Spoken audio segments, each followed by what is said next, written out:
عرفات کیا ہے تھوڑا اسی کے متعلق میں بات کر لیتا ہوں, آپ توجہ فرما لیں.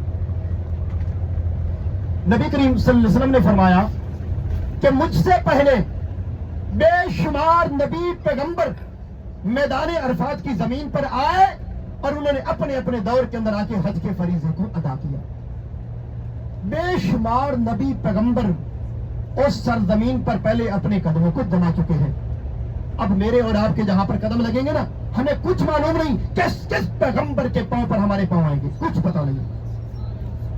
بہت مقدس جگہ ہے میرے بھائی.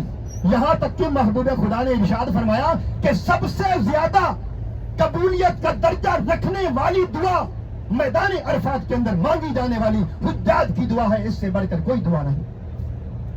سمجھ آ رہی ہے بھائی, سمجھ آ رہی ہے میری بات؟ آواز میں کچھ گڑبڑ تو نہیں ہے؟ سب سے زیادہ قبولیت کا درجہ رکھنے والی دعا میدان عرفات کے اندر مانگی جانے والی حجاج کی دعا ہے, اس سے بڑھ کر کوئی دعا نہیں.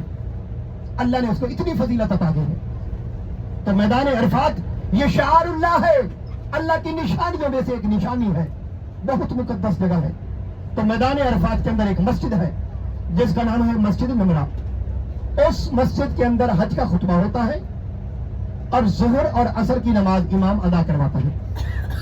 مسجد نمرہ ایسی مقدس جگہ پر بنائی گئی ہے جہاں پر 10 ہجری میں 9 ذی الحجہ کے دن محبوب خدا اشرف الانبیاء امام تھے اور 1,10,000 صحابہ مقتدی تھے. اسی مسجد والی جگہ پر ٹھہر کے آپ نے نماز ادا کروائی تھی, ظہر کی اور عصر کی نماز. بعد میں پھر وہاں پر مسجد بنائی گئی اسی میدان والی جگہ پر, اور اس مسجد والی جگہ پر پھر خطبے کا سسٹم قائم کیا گیا. اب ہمیشہ سے اسی جگہ پر خطبہ پڑھا جاتا ہے اور امام وہیں پر ٹھہر کے خطبہ ادا کرتا ہے اور ظہر اور عصر کی نماز بھی وہاں پر ادا کروائی جاتی ہے. تو سامعین محترم, مسجد بھی مقدس ہے اور وہ جگہ بھی مقدس ہے, اور پھر ہے کہاں؟ میدان عرفات کے اندر.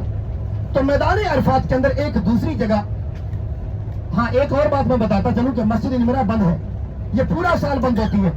پورے سال میں صرف ایک دن کے لیے کھلتی ہے, باقی پورا سال بند رہتی ہے. آج بھی بند ہے, اندر نہیں جا سکیں گے, لیکن انشاءاللہ پوری کوشش کروں گا مسجد کے قریب سے قریب جا کے آپ کو کم از کم وہ جگہ مقدس دکھا دوں اور نیچے اتار کے کم از کم اس زمین پر آپ کے قدم پڑ جائیں. انشاءاللہ کوشش کروں گا پوری. اس کے علاوہ میدان عرفات کے اندر ایک پہاڑ ہے جس کا نام ہے جبل رحمت. جبل رحمت عربی میں لوگ اس کو کہتے ہیں جبل رحمہ. تو سامعین محترم, یہ جبل رحمت کیا ہے؟ جب حضرت ام حوا اور بابا آدم علیہ السلام کو اللہ نے زمین پر اتارا, دونوں بچھڑ گئے, الگ ہو گئے. بعد میں رکھے نے 300 سال, بعد میں 400 سال لکھا.